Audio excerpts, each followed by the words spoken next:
नमस्कार, आपण पाहत आहात लोकवाहिनी मीडिया महाराष्ट्र टॉप 10 बुलेटिन मध्ये. मी आहे आपला साक्षी. तर घेऊया आढावा महाराष्ट्रातील काही खास बातम्यांचा. पुणे विमानतळावर विक्रमी 219 उड्डाणांची नोंद. गोवा, जळगाव आणि मुंबई मार्गावरील अतिरिक्त सेवांमुळे आठवड्यातच 216 उड्डाणांचा विक्रम मोडला. नवी दिल्लीत ठाकरेंच्या शिवसेनेच्या 6 फुटीर खासदारांप्रकरणी आज सुप्रीम कोर्टात सुनावणी. विलिनीकरणाला स्थगिती देण्याची मागणी.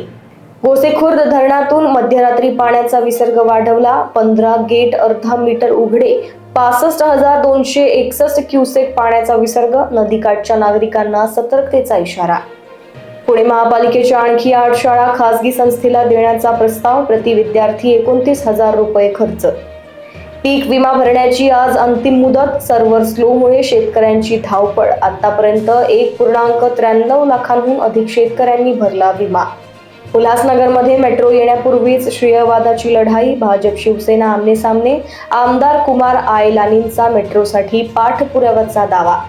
पुण्यात रतन टाटा यांच्या डीप फेक व्हिडिओद्वारे महिलेची 4,09,000ची फसवणूक. सायबर चोरट्यांविरोधात भारतीय विद्यापीठ पोलिसात गुन्हा दाखल.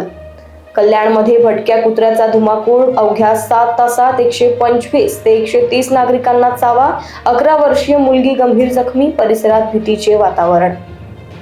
तुकाराम मुंढेंच्या बदली विरोधात परेश रावल मैदानात. मुख्यमंत्री देवेंद्र फडणवीसांना मुंढेंची बदली किंवा पदच्युती न करण्याची विनंती.